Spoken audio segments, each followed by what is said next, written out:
Salut les amis, j'espère que tout le monde va bien. On se retrouve aujourd'hui pour une nouvelle vidéo. On va revenir évidemment sur cette rencontre qui a opposé le Barça à l'Atlético Madrid et on va démarrer avec cette photo terrible. Ça c'est la réaction évidemment lorsque Alexander Sørloth a marqué hier le but à la 96e minute, le but vainqueur pour l'Atlético. Regardez les joueurs du Barça abattus. Il n'y a pas d'autre mot parce que franchement ça a été une soirée terrible pour le Barça. Je pense que la trêve va faire beaucoup de bien parce que là ça fait mal quand même pour les Blaugrana. Encore une fois un scénario cruel, une défaite difficile à avaler parce que le Barça a rendu quand même une copie très satisfaisante hier, mais c'est aussi ce qui fait la beauté et la cruauté du football. Tout était réuni dans cette rencontre. Et regardez la déception de tous les joueurs. Donc il faudra se relever, mais il faudra se relever après la trêve puisque là c'est les vacances pour les joueurs et les stats sont véritablement mauvaises depuis quelques semaines du côté du Barça. On va regarder ça dans quelques instants. Les unes catalanes, le quotidien Sport qui titre Drama final, défaite 2-1 hier pour le Barça qui menait 1-0, qui maîtrisait cette rencontre, qui avait les opportunités de faire le break, de mener 2-0, voire même de mener 3-0. Et encore une fois, le Barça s'est tiré une balle dans le pied tout seul comme un grand en ne convertissant pas ses occasions. C'est à chaque fois depuis quelques semaines une vidéo d'après-match, les mêmes mots reviennent, l'efficacité, le manque d'efficacité du Barça, la concentration aussi. Encore une fois, l'exemple parfait, hier, défaite 2-1. La une de Mundo Deportivo qui titre Derrota cruel, une défaite cruelle pour le Barça, une défaite qui a d'énormes répercussions au niveau du classement, les amis, puisque l'Atlético est dorénavant leader de Liga avec 3 points d'avance sur le Barça, et l'Atlético, en plus de ça, a un match en retard. Donc potentiellement, si les Colchoneros remportent leur match en retard, l'Atlético aurait 6 points d'avance sur le Barça, ce qui est quand même démentiel les amis, puisqu'il y a un mois et demi, le Barça était très largement en tête de la Liga avec 10 points d'avance sur l'Atlético, et là tu vas passer les trêves avec 3 points de retard, potentiellement 6, c'est incroyable. Le résultat de cette rencontre, 2-1 pour les Colchoneros. Pedri à la 30e à la suite d'une merveille de combinaison entre Pedri et Gavi. Pedri d'ailleurs élu homme du match hier. Il a été vraiment rayonnant sur le terrain. Il est sur la meilleure forme de sa carrière. Certainement Pedri l'a de nouveau prouvé hier.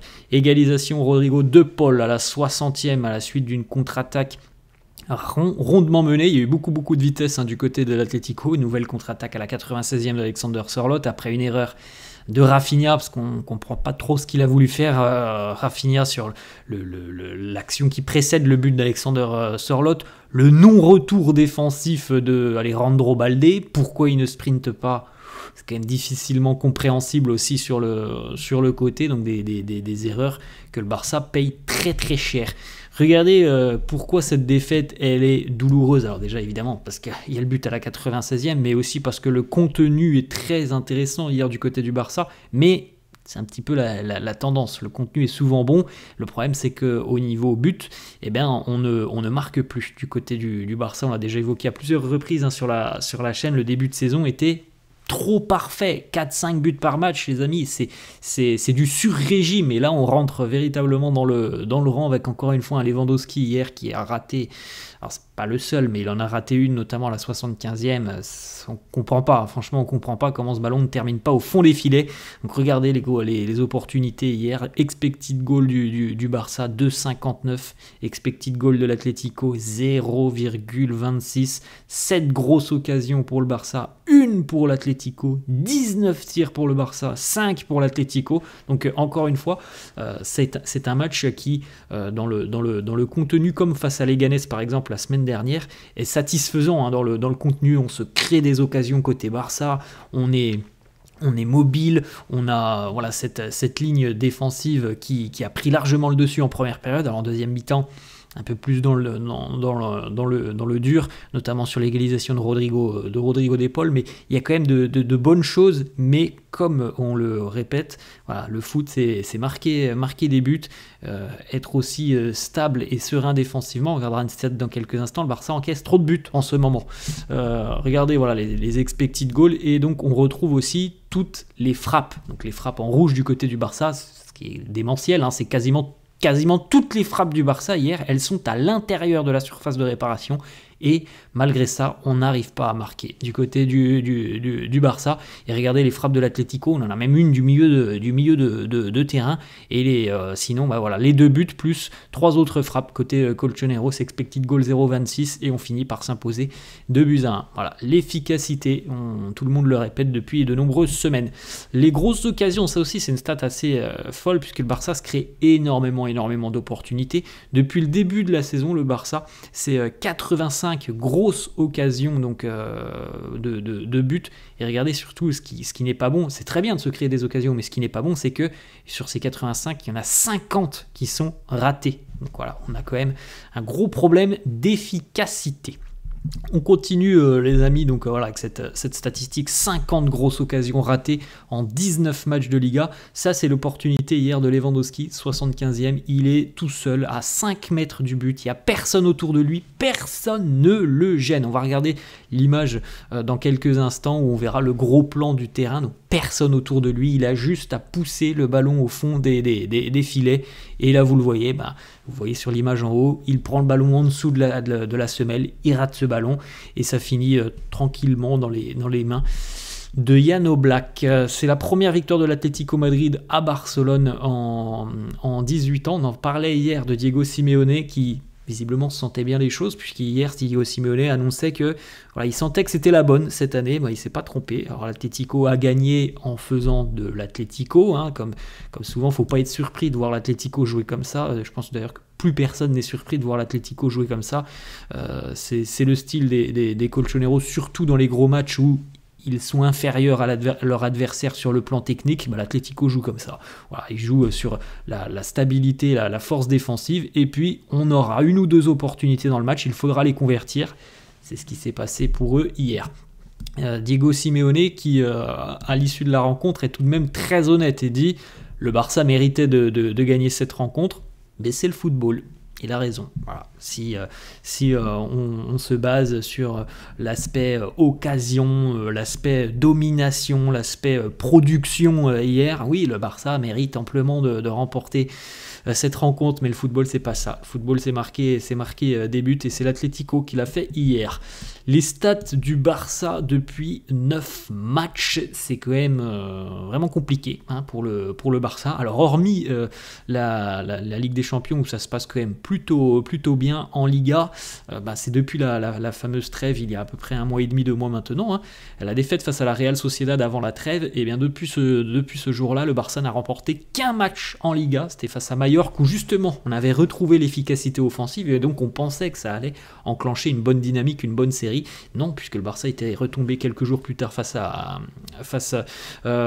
au Betis Séville, avec voilà, un scénario encore assez fou.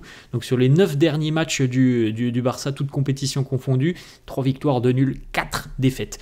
Le Barça peut se retrouver donc à 6 points de l'Atlético, à 5 points du Real si le Real remporte son match ce soir et son match en retard. Une seule victoire sur les 7 derniers matchs pour les Blaugrana en Liga. 2 points pris sur les 6 derniers matchs, ça c'est faux, parce que le Barça a quand même battu Mallorca, donc cette statistique je l'ai vu beaucoup sortir depuis hier. C'est faux, parce que le Barça a quand même battu Mallorca entre temps, mais en tout cas voilà, c'est pas satisfaisant, les statistiques ne sont pas réjouissantes pour les Catalans. 3 défaites consécutives en championnat pour les hommes d'Hansi Flick. Le Barça d'ailleurs qui concède qui en est à sa 3e défaite aussi sur les 3 derniers matchs. C'est le plus mauvais intervalle pour le Barça de 3 défaites consécutives depuis 1965 et 1987, 3 défaites à domicile consécutives. Il y avait eu Las Palmas, il y a eu Leganés, il y a eu l'Atlético, 3, donc 0 points pris sur 9 à domicile tout simplement pour les Catalans. Le Barça qui vient de concéder aussi un but sur ses 8 derniers matchs de Liga, là aussi c'est un record qui n'est pas bon, puisque la dernière fois que le Barça avait encaissé autant de buts consécutivement sur des matchs de Liga, c'était sur 11 matchs consécutifs entre septembre et novembre 2018. Vous voyez quand même les amis à quel point les choses et la dynamique est complètement inversée. Vous vous en souvenez, il y a 2 mois et demi, on parlait du record du Barça qui avait inscrit le plus de buts, je crois, après 12 ou 13 matchs de Liga dans l'histoire du Barça. C'était démentiel les statistiques, et là regardez, en plus le Barça ne concédait pas de buts, et là maintenant on est sur un enchaînement de 8 matchs consécutifs où on encaisse des buts, 3 défaites en Liga. Ça va très vite dans les deux sens dans le football. On continue avec Hansi Flick justement sur le fait d'avoir perdu ses 9 points à domicile. Ça coûte très très cher, 9 points à domicile. C'est presque rédhibitoire dans une course au titre de perdre autant de points à la maison. Et Flick qui nous dit évidemment perdre 9 points à la maison, c'est quelque chose qui n'est pas normal, on doit travailler là-dessus. Peut-être que cette trêve arrive au bon moment. Je pense que oui, la trêve arrive au bon moment, parce que là on sent vraiment qu'il y a besoin certainement de repos aussi mental, de réoxygéner un petit peu, tout le groupe. Donc voilà, la trêve elle arrive peut-être au bon moment pour le Barça, parce qu'on sent que ça s'essouffle déjà depuis quelques semaines. On continue avec une autre déclaration d'Hansi Flick qui nous dit on a joué un match extraordinaire, je suis très fier de mes joueurs, je suis très déçu évidemment du résultat. L'Atlético est venu pour saisir ses opportunités. Ils n'en ont pas eu beaucoup, mais ils les ont saisis. Pour nous, c'est différent. C'est un match qui est évidemment très très frustrant, mais je suis satisfait de ce que j'ai vu sur la rencontre. Bon, c'est ce que l'on dit depuis le début de la vidéo. Si on regarde le contenu, oui, c'est satisfaisant. Il y a eu vraiment de très bonnes choses avec des joueurs qui avaient compris aussi l'importance de cette rencontre. Maintenant, voilà, c'est le bilan, c'est le résultat, et c'est cette défaite de buts à 1 avec une ou deux erreurs aussi en seconde période. Manque de concentration, parce que Rafinha, il fait un super début de saison, on va pas remettre en cause, mais il est quand même un petit peu fautif sur le deuxième but de l'Atlético. Hansi Flick qui continue, on a eu beaucoup d'opportunités, le résultat aurait dû être différent, évidemment, le résultat aurait dû être différent si les joueurs barcelonais, et principalement la ligne offensive, auraient retrouvé de l'efficacité, ce qui n'a pas été le cas hier. Lewandowski, on va regarder d'ailleurs dans quelques secondes le raté incroyable de l'attaquant polonais. Lewandowski qui nous dit lors des 2 ou 3 derniers matchs, j'ai manqué de calme dans la surface de réparation, ce qui est quand même assez fou pour un attaquant de sa classe, de se dire qu'il manque encore de calme dans la surface de réparation. C'est quand même assez dingue. Regardez l'image, les amis. Voilà, quand vous voyez cette image et que vous vous dites que le ballon ne termine pas au fond des filets, il n'y a pas grand chose à faire. Qu'est-ce que vous voulez faire au bout d'un moment, là ça devient répétitif depuis 4-5 matchs pour Lewandowski, des opportunités qui sont presque inratables. Lui les rate. En plus là, comme on l'a dit tout à l'heure, c'est même pas qu'il a envoyé une frappe sur Oblak. Je crois que ça avait été le cas face à Leganés la semaine dernière, où il avait eu une situation similaire et Mitrovic avait réalisé un arrêt. Là c'est même pas une frappe, c'est qu'il a raté le ballon. C'est passé en dessous de sa semelle, et donc le ballon s'est dirigé vers Oblak à 2 km/h. Et qu'est-ce que vous voulez faire? Il est tout seul à 5 mètres du but, il n'y a personne autour de lui qui le bouscule, qui le gêne, qui l'empêche de tirer comme il veut, et il la rate. Voilà, ça pose évidemment des questions sur le rendement de Lewandowski à l'heure actuelle, et sur le futur aussi de l'attaquant polonais. Marcus Sorg qui nous dit je pense peut-être que c'était l'un de nos meilleurs matchs cette saison, mais on ne prend pas de points. On peut être fier parce qu'on a tout donné, mais à la fin notre adversaire a été plus clinique, et c'est la raison principale de notre défaite. C'était aussi encore une fois un match où Hansi Flick n'était pas sur le banc, toujours suspendu. Autre petite déclat, celle de Pedri, qui a été l'homme de cette rencontre, le MVP de la rencontre, buteur, et avec une activité exceptionnelle, Pedri. Et lui, qu'est-ce que l'on peut dire? Eh bien, c'est que l'on manque d'efficacité, on n'est pas décisif. Oui, on a beaucoup essayé, on a essayé de manière bien différente, on a fait énormément d'efforts, mais on ne réussit pas nos occasions qui sont pourtant des occasions claires de but. Je pense que Rafinha en a deux, Robert en a une, j'en manque moi aussi une à cause certainement du manque d'efficacité que l'on a, du manque de calme que l'on a dans les zones chaudes du terrain. Dans le football, si tu ne saisis pas tes opportunités, tu perds. Voilà, c'est les mots et c'est le résumé que tout le monde peut faire des matchs du Barça très récent. Hansi Flick qui nous dit: Pedri est un grand professionnel, il s'entraîne énormément, il est toujours là pour aider ses coéquipiers, la façon dont il joue est incroyable. C'est comme ça que l'on veut le voir, c'est un guide pour le reste de l'équipe. Regardez les stats de Pedri sur cette rencontre. Pedri il méritait, à lui tout seul, il méritait la victoire hier, parce qu'il a fait un match énormissime. Un but, 95 ballons touchés, 89% de passes réussies, 12 passes dans le dernier tiers du terrain, 4 occasions créées, 3 grosses occasions créées, 3 dribbles réussis, 3 tirs, 100% de longs ballons réussis, 13 récupérations de balles. On rendez compte quand même qu'il a fait un match énormissime pour au final terminer sur cette défaite 2-1. Rafinha aussi, qui se sent coupable de l'égalisation, de l'Atlético. Il nous dit: avant l'égalisation, j'ai raté une occasion de but et sur leur dernier but, j'ai manqué un ballon impardonnable. J'en porte la responsabilité. Autre déclat de Rafinha qui nous dit: nous croyons au travail que nous faisons, il reste la moitié du championnat, nous devons nous concentrer sur ce que nous pouvons améliorer. Ce qui est quand même important, c'est de voir que les joueurs tentent.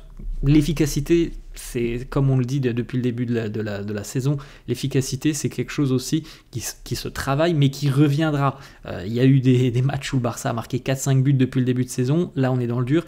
C'est comme ça, comme je le dis souvent, c'est les montagnes russes, ça va revenir. En tout cas, ce que l'on voit, la production des joueurs, elle reste inchangée. Il y a toujours beaucoup d'envie, ce qu'on a vu hier. Il y a beaucoup d'occasions créées, ça va revenir. C'est cyclique en général le foot. Bon, c'est vrai que là, ça commence à faire long du côté du Barça, mais il est évident que les joueurs ont foi en ce qu'ils font. Ça se voit sur le terrain parce qu'il y a de la vie dans cette équipe quand même du Barça.